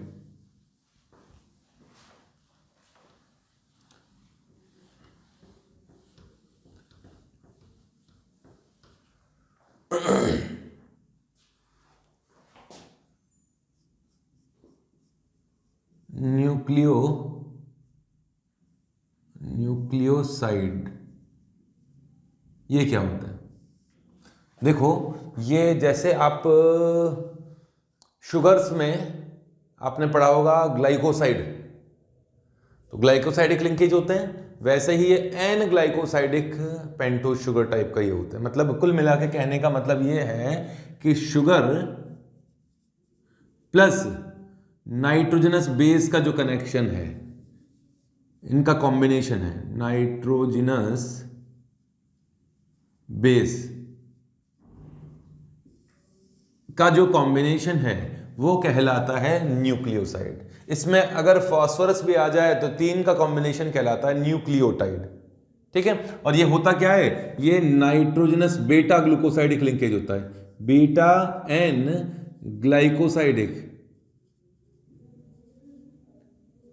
ग्लाइकोसाइडिक पेंटोज के साथ में लिंकेज इसमें होता है। अभी स्ट्रक्चर बताते हैं, लिंकेज, अरे यार क्या हो रहा है, ये लिंकेज स्ट्रक्चर बताता हूं। इस तरह का स्ट्रक्चर है कि ये पेंटोज शुगर है, जैसे भी डीएनए में अलग, आरएनए में अलग, आपको बताया है, यहाँ पे कुछ ग्रुप्स अटैच्ड है। ये कार्बन नंबर 6 बताया था, 5 बताया था, ये 1 2 3 4 एंड 5, और यहां से इस जगह से यहां याद कीजिए, यहां ऑक्सीजन है ना और H है, ये तो राइबोज शुगर हो गया। यहां जो भी ग्रुप है, मैंने जानबूझ से कुछ नहीं लिखा है। अब इस जगह यहां का H और नाइट्रोजन का H, यहाँ का OH और नाइट्रोजन का H, नाइट्रोजन जो बेस है उसमें जो H है और यहाँ का OH वो निकल गया, तो नाइट्रोजनस बेस यहाँ से कंबाइन होता है, इस जगह से ये नाइट्रोजन से कंबाइन होता है। जैसा भी स्ट्रक्चर होगा, नाइट्रोजन का बॉन्ड मैंने बना दिया है इस तरह का, ये बेस है। जिस भी तरह से का हो सकता है, प्यूरिन्स भी हो सकते हैं, पिरिमिडिन भी हो सकते हैं। कुल मिला के शुगर और बेस का जो कॉम्बिनेशन है वो क्या कहलाता है, न्यूक्लियोटाइड्स कहलाते हैं। हालांकि इनके नेम भी है, अगर शुगर एडेनिन के साथ जुड़ा हो तो उस न्यूक्लियोसाइड को एडिनोसिन कहा जाता है, तो उनके नेम भी है, वैसे उनको लर्न करने की कोई जरूरत नहीं है, एनसीईआरटी में नहीं दिए हुए हैं, यहां तक लिखो। फिर आता है न्यूक्लियोटाइड। न्यूक्लियोटाइड न्यूक्लियोटाइड क्या है कि फॉस्फेट, फिर शुगर और उसके बाद में बेस, इन तीनों का कॉम्बिनेशन, वर्ड्स में नहीं लिखाया, डेफिनेशन समझ में आ गई होगी। इन तीनों का कॉम्बिनेशन, इतना सा तो है न्यूक्लियोसाइड और ये पूरा जो है न्यूक्लियोटाइड। ठीक है, इस तरह से। अच्छा, यहां पर ये बात भी ध्यान दीजिएगा कि ये जो बेस है वो तो कार्बन नंबर 1 से जुड़ा होता है, इसे 1 डैश 2 डैश 3 डैश 4 डैश और 5 डैश कहा जाता है। शुगर में जो कार्बन्स की नंबरिंग की जाती है वो डैश करके की जाती है, प्राइम, 1 प्राइम, ये 1 प्राइम। थोड़ा साफ बनाना चाहिए था मुझे, साफ बनाऊंगा वापस, मैं आलस नहीं करता, तुम भी मत करो। ये रहा शुगर, इधर बनाऊंगा शुगर, और ये कार्बन नंबर 1 है ना, उसे 1 डैश कहा गया, 2 को 2 डैश, 3 डैश, ये 4 डैश और ये 5 डैश, ये 5 डैश। ठीक है, और यहां नाइट्रोजनस बेस, ये मान लीजिए 5-6 मेंबर रिंग रखा है, उसमें और भी हो सकता है, तुम जान गए होंगे, वो 5 मेंबर रिंग भी जुड़ी हो सकती है। ये तो बेस है, ये शुगर है। तो आप ये समझ लेना, शुगर के कार्बन नंबर 1 से तो जुड़ा होता है बेस, मतलब ये वाला जो एंड है ये कार्बन नंबर 1 से जुड़ा हुआ है, ये वाला जो एंड है ये 1 डैश वाला एंड है। और ये कार्बन नंबर जो 5 है, 5 डैश जिसे बोलेंगे, यहां से जुड़ा होता है फॉस्फोरस। तो ये वाला शुगर का जो दूसरा कॉर्नर है वो 5 डैश है और उसमें कॉर्नर पे जुड़ा होगा फॉस्फोरस। ये फॉस्फोरस फिर आगे कार्बन नंबर 3 से जुड़ता है यहां से, मतलब यहां फॉस्फोरस है, फिर ऐसे कैसे ये बड़ी सी चेन बनती है, तो इस तरफ भी फॉस्फोरस जुड़ता है। तो ये वाला जो फॉस्फोरस है ये तो किससे जुड़ा हुआ है, कार्बन नंबर 5 से, और ये फिर कार्बन नंबर 3 से जुड़ा होगा, कार्बन नंबर 3 से, 3 डैश, फिर आगे चलती जाती है ये चेन। ऐसे ही पॉलीमर फॉर्मेशन होता है। ठीक है, ये न्यूक्लियोटाइड के बारे में बात बताई। अब मैं पॉलीन्यूक्लियोटाइड का जो स्ट्रक्चर है, जो इसका स्ट्रक्चर है, वो बनाने की कोशिश करता हूं, किस तरह से बनता है। बनाओ जल्दी से, इसे तो बना लो, बढ़िया से स्ट्रक्चर बनाने की कोशिश करता हूं। ये ऊपर वाली स्ट्रक्चर की तरह यहां शो करने की कोशिश करता हूं कि ये रहा बेस स्ट्रक्चर, जो भी होगी इस बेस का स्ट्रक्चर ऑक्सीजन इससे बनेगा, शुगर से, ये शुगर से, ये कार्बन नंबर 1 डैश, ये 2 डैश, ये 3 डैश, ये 4 डैश और ये 5 डैश। ठीक है, 5 डैश, और इससे जुड़ा होगा फॉस्फोरस, किस तरीके से, ये डबल बॉन्ड O और यहाँ OH। अरे फॉस्फोरिक है ना, फॉस्फोरिक एसिड क्या होता है, ये फॉस्फोरिक एसिड ऐसे ही तो होता है कि यहाँ फॉस्फोरस है, ये फॉस्फोरस है, यहाँ OH, यहाँ OH, यहाँ OH और यहाँ डबल बॉन्ड, ऐसे ही होता है ना फॉस्फोरिक एसिड। और यहाँ भी OH था, तो यहां से OH और OH में से H2O निकल गया, तो इस तरीके से होता है। अब क्या होगा, ऐसे ही ऊपर वाले स्ट्रक्चर, ये न्यूक्लियोटाइड का एक न्यूक्लियोटाइड बनाया मैंने, ये एक न्यूक्लियोटाइड है, एक न्यूक्लियोटाइड है। अब ये क्या होगा, ये फॉस्फोरस कार्बन नंबर 3 से, ऐसी कैसी जो दूसरी चेन आएगी, शुगर आएगा, उसमें कार्बन नंबर 3 से जुड़ा रहेगा, और ये कार्बन नंबर 3 क्या होगा, फिर अगले चेन में जुड़ेगा, जैसे यहां पे फॉस्फोरस ये आ गया, डबल बॉन्ड, फिर ऑक्सीजन, फिर वही पेंटोज शुगर। अब मुझसे ये बहुत सुंदर स्ट्रक्चर नहीं बन पाती है, ये शुगर है, एस से इंडिकेट कर देता हूँ, और ये कार्बन नंबर 3 डैश है, यहाँ कार्बन नंबर 1 पे वापस कौन जुड़ा हुआ है, एक बेस जुड़ा हुआ है, बेस को बी से इंडिकेट करता हूँ, बेस है, शुगर है, फॉस्फेट, फिर बेस, शुगर, फॉस्फेट, फिर ये फॉस्फेट शुगर से जुड़ा होगा, बेस से जुड़ा होगा, इस तरह से आगे जुड़ता जाता है। इस कॉर्नर को जहाँ पे 3 वाला पोर्शन चल रहा है, 3 कार्बन है, उसे 3 डैश कॉर्नर कहा जाता है। इस साइड में 5 डैश कॉर्नर कहा जाता है, ये 5 डैश कॉर्नर कहा जाएगा। इसे और बनाने की कोशिश करता हूँ, कहने का मतलब शुगर होता है, फिर इससे कार्बन नंबर 1 से बेस जुड़ा होता है, शॉर्ट में बनाने की कोशिश करता हूँ, कार्बन नंबर 5 से फॉस्फोरिक एसिड P जुड़ा हुआ है, फॉस्फेट, कार्बन नंबर 5 से। कार्बन नंबर 3 से वापस कौन जुड़ा हुआ है, फॉस्फोरस। फिर ये शुगर, फिर ये बेस कार्बन नंबर 1 से, यहाँ फॉस्फोरस, मैं ऑक्सीजन नहीं लगा रहा, बस इंडिकेट कर रहा हूँ कार्बन को, ये कार्बन है और यहाँ से ये पी जुड़ा हुआ है, मतलब फॉस्फेट, जैसा बताया ऊपर मैंने। फिर बस 2 ही बहुत है, ये और लें। फिर शुगर है, फिर बेस है, फिर फॉस्फोरस, फिर आगे तक आगे तक। ये कौन सा एंड था, कार्बन नंबर 5 से जुड़ा हुआ एंड, ये 5 वाले कार्बन से जुड़ा हुआ एंड, तो 5 डैश कॉर्नर कहा जाता है, इस तरफ के कॉर्नर को 6 डैश कहा जाता है। ऐसा ये न्यूक्लियोटाइड, ये न्यूक्लियोटाइड, ये न्यूक्लियोटाइड, ऐसे बहुत से न्यूक्लियोटाइड आपस में जुड़ते जाएंगे और बड़ी सी चेन बनती जाएगी। ये ग्लूकोज का सिंगल स्ट्रेट बनेगा, ऐसा ग्लूकोज का सिंगल स्ट्रेट बनेगा। अब मैं इसका डबल स्ट्रेट बनाने की कोशिश करता हूं, डबल हेलिकल स्ट्रक्चर बनाने की कोशिश करता हूं। उसे मैं डायरेक्ट ही बनाऊंगा पहले, क्योंकि वो धीरे धीरे बनेगा। मुझसे ऐसे बैठा बैठा बनाता रहूंगा तो हो गया तुम्हारा टाइम तो वेस्ट। बना दो इसे, तो जल्दी से बना दो।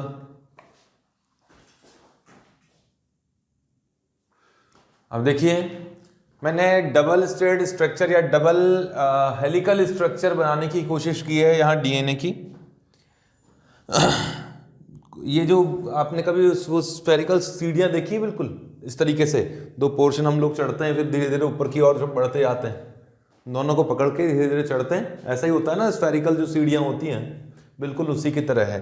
एक बिल्कुल बीच में जो बैकबोन होती है उसकी, उसको मैंने बनाया नहीं है।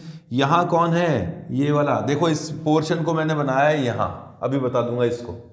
यहाँ फॉस्फोरस, शुगर और बीच में बेस है, इस तरीके से जुड़े हुए हैं। ये बेस है, ये शुगर है, ये फॉस्फोरस, ये बेस, बेस दूसरे। एक तो देखो न्यूक्लियोटाइड, ये रहा, फिर न्यूक्लियोटाइड, फिर न्यूक्लियोटाइड, खूब सारी न्यूक्लियोटाइड जुड़ी हुई है एक तरफ, और एक तरफ भी दूसरी तरफ न्यूक्लियोटाइड जुड़ी हुई है। और ये जो बेस है और ये बेस है, ये आपस में H बॉन्डिंग से जुड़े होते हैं। ये जो बीच में मैंने शो कर रखा है वो आपस में H बॉन्डिंग से जुड़े हुए बेसिस को शो कर रखा है। क्लियर है? अब आप देखिए, इसमें जो मैं बताना चाह रहा हूं ध्यान से सुनना। शुगर, बेस, बेस भी 4 तरह के बताए। प्यूरिन पिरिमिडिन से ही कंबाइन होता है। जैसे मान लीजिए यहाँ A है तो यहाँ T ही होगा, ATGC बताया था ना। यहाँ T है तो यहाँ A ही होगा। AT तो हमेशा किससे कंबाइन होता है, डबल बॉन्ड से। ATGC बताया ना, अगर यहाँ G है तो यहाँ C ही होगा, और कोई नहीं आएगा। G मतलब गुआनिन है तो साइटोसिन ही होगा सामने, और गुआनिन और साइटोसिन के बीच में ये ट्रिपल बॉन्ड होते हैं, हाइड्रोजन बॉन्ड होते हैं। यहाँ T आ गया तो यहाँ A ही आएगा। और इनका कोई सीक्वेंस है क्या? हाँ भाई, सीक्वेंस है। हर डीएनए का एक स्पेसिफिक सीक्वेंस है, उसी के कारण तो ये कैरेक्टर्स डिसाइड होते हैं। लेकिन ये कैरेक्टर ऐसा नहीं है कि उसके बाद ऐसा फिक्स ही है। किसी के डीएनए में क्या है, किसी के डीएनए में क्या है, डीएनए के किसी पोर्शन के अंदर इनका जो सीक्वेंस है वो कुछ भी हो सकता है। ये बार बार भी हो सकता है, एडेनिन हो, फिर एडेनिन हो, फिर एडेनिन हो, फिर उसके सामने तो थायमिन, थायमिन आएगा ही आएगा। ये गुआनिन है, ये साइटोसिन हो जाए, वो कोई थायमिन हो जाए, कोई इस तरीके से कुछ भी रैंडमली आ सकते हैं। लेकिन एक इंसान का डीएनए है, मुझ में जो डीएनए है और बहुत सारे डीएनए हैं, उन सभी डीएनए में तो फिक्स ही होगा, एक जैसा ही होगा।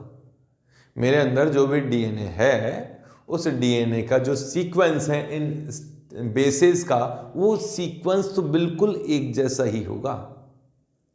ठीक है, तभी तो डीएनए फिक्स होते हैं। डीएनए आइडेंटिफाई कर लेते हैं ना, फिंगरप्रिंटिंग। फिंगरप्रिंटिंग का मतलब क्या है? उन्होंने आइडेंटिफाई कर लिया डीएनए का हर स्ट्रक्चर, क्रोमोसोम्स का जो हर स्ट्रक्चर है उसमें जो डीएनए है, उस डीएनए में जो इन बेसिस का जो सीक्वेंस है वो आइडेंटिफाई कर लिया कि इस सीक्वेंस में है, इस स्पीशीज में, मेंढक का स्पीशीज के अंदर इस सीक्वेंस में इस तरह का होता है, इसका जीन ये है।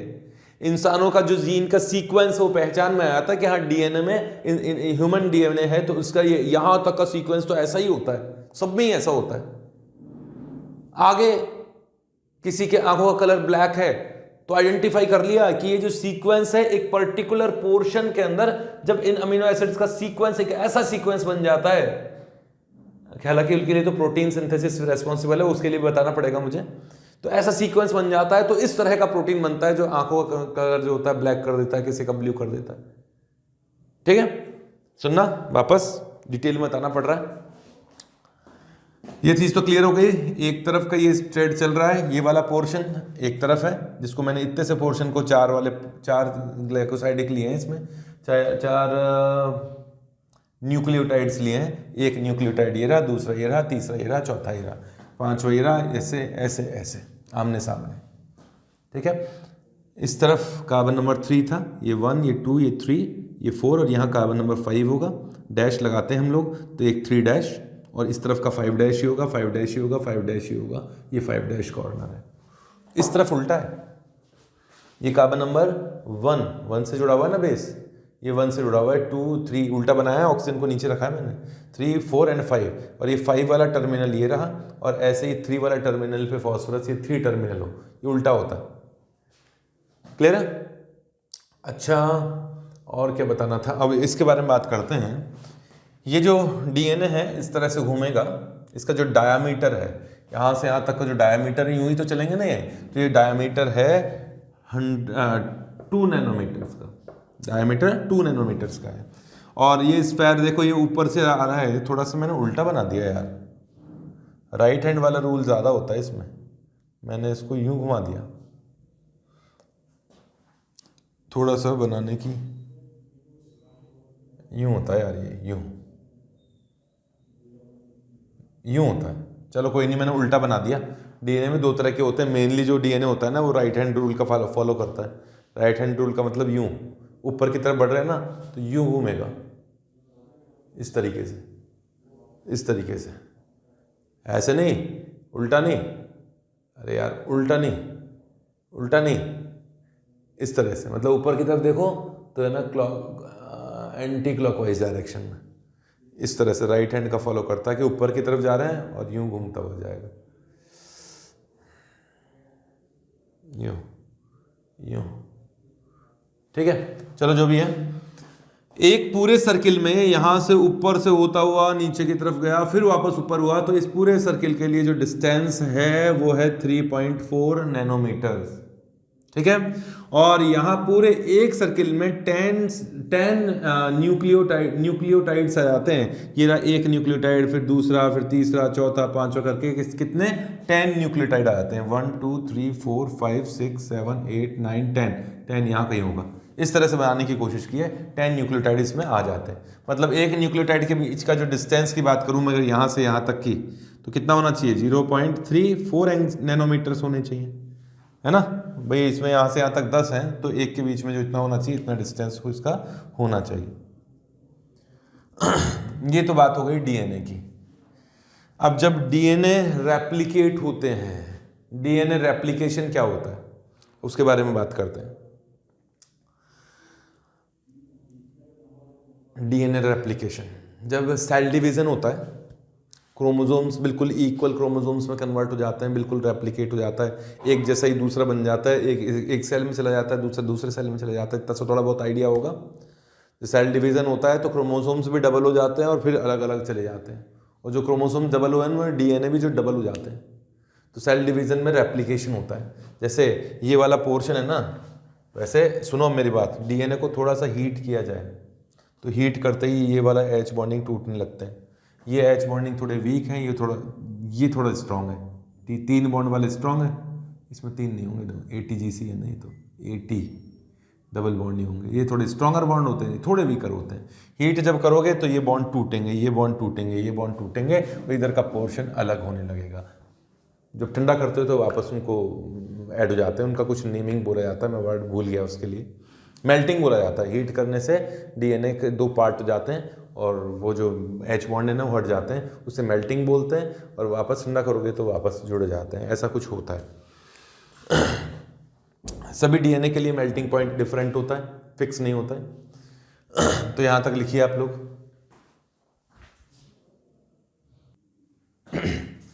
इसमें एक पॉइंट और बताना था, एक रूल है, चारगाफ्स रूल। कोई मतलब का रूल नहीं है, वैसे तो कोई बड़ी बात नहीं है, जो मैंने कॉन्सेप्ट बताया उसके बेसिस पर ये रूल है। ये आपको मैंने बता दिया, जितने प्यूरिन्स होंगे उतने पिरिमिडिन्स होंगे, है ना। ये प्यूरिन है, ये पिरिमिडिन है, क्योंकि प्यूरिन पिरिमिडीन से ही कंबाइन होता है। तो कहने का मतलब जितने ए होंगे उतने ही टी होंगे, और जितने गुआनिन होंगे उतने ही साइटोसिन होंगे, इक्वल होंगे। लेकिन कोई जरूरी तो ये तो नहीं है कि प्यूरिन और प्यूरिन जो डिफरेंट प्यूरिन्स हैं वो इक्वल हों। ये तो है प्यूरिन्स और ये है पिरिमिडीन्स, ठीक है। तो मैं ये कह रहा था कि जितनी प्यूरिन है उतनी पिरिमिडीन होती है, तो फिक्स है ना। लेकिन प्यूरिन का जो रेशो है ना वो स्पेसिफिक रेशो होता है ना। कैसे कि ये प्यूरिन है और एक और प्यूरिन है, ये इनको रेशो फिक्स होगा, और वो उतना ही होगा जितना थाइमिन और साइटोसिन का होगा, क्योंकि ये दोनों इक्वल होते हैं, ये दोनों इक्वल होते हैं, इनका रेशो फिक्स होता है। और ये वैल्यू स्पेसिफिक वैल्यू होती है, specific value for different species. जैसे ह्यूमन में 1.52 बताइए मैंने, ये वैल्यू होती है, ठीक है। इसको और भी किस तरीके से कर सकते हैं, इसको इस तरीके से कर सकते हैं ना, जितने ये होंगे उतने ही होंगे। तो बात उसने तो ये फॉर्म दिया था कि AT एंड GC का सम, अब ये उतना ही होगा क्योंकि तुम समझ ही गए ना, ये दोनों इक्वल हैं, तो ये दोनों तो डबल वैल्यू होगी, डबल वैल्यू होगी, बात वही आएगी। ये दोनों सेम ही चीज़ है, ये वैल्यू तो सेम ही चीज़ है। उसने तो ये रूल दिया था, बट मैं तुम्हें इसको जब चारगाफ ने इस रूल को बताया तो उस समय तक DNA का पूरा स्ट्रक्चर आइडेंटिफाई नहीं था, बट उसने उस समय ये बताया था कि प्यूरिन व्यूरिन में नहीं, उसने कहा कि एडेनिन और थाइमिन और गुआनिन और साइटोसिन का सम का जो रेशो होता है वो फिक्स होता है। ये तो बाद में किसने DNA का खोज किसने किया था, DNA एक्सरे डिफ्रैक्शन से और देखा था, क्रिक्स नाम का साइंटिस्ट था,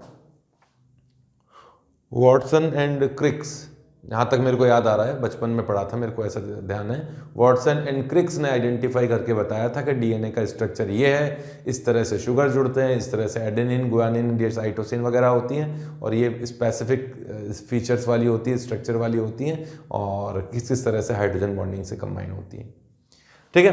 तो ये कुछ बेसिक पॉइंट मैंने आप लोगों को न्यूक्लिक एसिड्स के लिए बता दिए हैं। अब मैं ये सोच रहा था कि DNA रेप्लिकेशन और ये जो है ट्रांसक्रिप्शन या ट्रांसलेशन, ये जो पॉइंट्स हैं वो मुझे बताना नहीं चाहिए, क्योंकि ये कभी पूछने की संभावना नहीं बनती है। ये पॉइंट जो हैं केवल बायो वाले स्टूडेंट्स के लिए डिटेल में पढ़ने के लिए होते हैं। बायो वाले स्टूडेंट इसे बहुत डिटेल में पढ़ते हैं, अच्छे खासे डिटेल में पढ़ते हैं, हम लोग नहीं पढ़ेंगे। तो ये न्यूक्लिक एसिड कंप्लीट हुआ, यहाँ तक लिख लो आप लोग, कंप्लीट करो। ये RNA बच गया था थोड़ा सा, टाइप्स ऑफ RNA ये बताना था मुझे। RNA और DNA में जो डिफरेंस है वो मैं आपको बता देता हूँ, समझना। सबसे पहला डिफरेंस तो है कि DNA में डीऑक्सीराइबोज होता है, मैं लिखवाऊंगा नहीं, अब ये आप लोगों को समझ में आ गया होगा स्ट्रक्चर। DNA में होता है डीऑक्सीराइबोज और RNA में होता है राइबोज, ये शुगर होते हैं, इसमें DNA में एक ऑक्सीजन कम होता है, पहला डिफरेंस। दूसरा डिफरेंस, DNA में थाइमिन होता है और RNA में थाइमिन की जगह यूरेसिल बेस होता है, एक तो बेस में डिफरेंस आ गया, ठीक है। तीसरा, DNA डबल स्ट्रैंड होते हैं, दो न्यूक्लियोसाइड न्यूक्लियोसाइड न्यूक्लियोसाइड न्यूक्लियोसाइड और दूसरी तरफ भी न्यूक्लियोसाइड, RNA सिंगल स्ट्रैंड होते हैं, ठीक है। ये तीसरा डिफरेंस हो गया। DNA का मॉलिक्यूलर वेट बहुत ज्यादा होता है, RNA का मॉलिक्यूलर वेट कंपैरेटिवली कम होता है, उसमें तो मिलियंस तक पहुंच जाता है DNA में, तो RNA में तो 1000 10,000 20,000 के आसपास ही होता है मॉलिक्यूलर वेट, क्लियर है। ये चौथा डिफरेंस हो गया। और पांचवा एक डिफरेंस जो है बिल्कुल सिंपल सा बताना चाहूंगा, DNA तो है आदेश देने वाला, है ना, लीडर है, और RNA जो है वो है उनकी आज्ञा का पालन करने वाले। कैसे? हाँ, तीन तरह के RNA होते हैं, राइबोसोमल RNA जिसे rRNA कहा जाता है, मैसेंजर RNA जिसे mRNA कहा जाता है, ट्रांसफर RNA जिसे tRNA कहा जाता है। एक सेल में करीबन 80% तो राइबोसोमल RNA होता है, अप्रॉक्सीमेट 15% जो होता है मैसेंजर RNA होता है, और अप्रॉक्सीमेट 5% जो है ट्रांसफर RNA होता है। ये सेल है, अब इनका काम समझ लेना। सेल के अंदर सेल में ये न्यूक्लियस है ना, न्यूक्लियस में क्रोमोसोम्स हैं और वहाँ डीएनए भी है। न्यूक्लियोलस है जिसमें आरएनए होते हैं या डीएनए, और यहाँ होता है राइबोसोम। अब देखो मेरे से ऐसे ही बनता है, ये क्या है, राइबोसोम। यही प्रोटीन सिंथेसिस होती है। प्रोटीन सिंथेसिस राइबोसोम की सरफेस पर होती है। अब देखो डीएनए जो क्रोमोसोम्स में है यह डीएनए है, और डीएनए ने ट्रांसक्रिप्शन से मैसेंजर आरएनए को मैसेज दिया है। सॉरी, राइबोसोमल आरएनए, तो मैं वापस बोलता हूं, सुनना। यहां राइबोसोम्स पर तो होता है आरएनए, इस पर कौन बैठा होता है, आरएनए। राइबोसोमल आरएनए होता है इसकी सरफेस पर, राइबोसोम्स पर। डीएनए ने मैसेंजर आरएनए को कोड करके इस तरफ बाहर की तरफ भेजा है, और ये मैसेंजर आरएनए क्या करता है, राइबोसोमल आरएनए को अपना मैसेज देता है, मतलब कोड करता है। कोड को यहाँ डिकोड किया जाता है कि इस सीक्वेंस में हमको बेसेस को बना के और अमीनो एसिड बनाने हैं, अमीनो एसिड जोड़ने हैं। अमीनो एसिड जुड़ेंगे तो प्रोटीन बनेगी। ठीक है, तो डीएनए के आदेश का पालन किसने किया, मैसेंजर आरएनए। और मैसेंजर आरएनए ने मैसेज जो कि यहाँ से कोड लेके आया था उसको डिकोड किया, कहाँ पर, राइबोसोमल आरएनए की सरफेस पर। अब ट्रांसफर आरएनए जो पूरे साइटोप्लाज्म में फैला हुआ है, वो एक एक अमीनो एसिड को पकड़ के लेके आएगा, यहां लाएगा, यहां सेट करेगा, फिर जाएगा, यहां लाएगा, यहां सेट करेगा। तो यहां पर अमीनो एसिड आपस में एक स्पेसिफिक सीक्वेंस में इसके कोड के अकॉर्डिंग जम जाएंगे और आपस में कंबाइन हो जाएंगे, और कंबाइन होकर एक बड़ी सी मॉलिक्यूल का फॉर्मेशन होगा जिसे प्रोटीन कहा जाएगा। तो ऐसे कई तरह के प्रोटीन्स का फॉर्मेशन यहाँ किया जाता है, और वो डीएनए के आदेश के अनुसार ही किसी स्पेसिफिक ऑर्डर में जमाए जाते हैं, बनते हैं, अमीनो एसिड्स जुड़ते हैं और प्रोटीन सिंथेसिस होता है। ये छोटा जितना पॉइंट मेरे को इसके बारे में आता था उतना मैंने बता दिया है, और पढ़ना है तो बायो की बुक उठा के पढ़ो। ठीक है, तो ये तो हो गया। अब लिपिड्स वाला पोर्शन है, तो मैं सोच रहा हूँ लिपिड्स वाला पोर्शन ना पढ़ाऊँ क्योंकि कभी क्वेश्चन आया नहीं है। हाँ, यूट्यूब पे मैं ज़रूर डाल दूंगा इसका लिपिड्स वाला सेक्शन। ठीक है, तो यहाँ तक तो आप लोग पढ़ लो। ओके।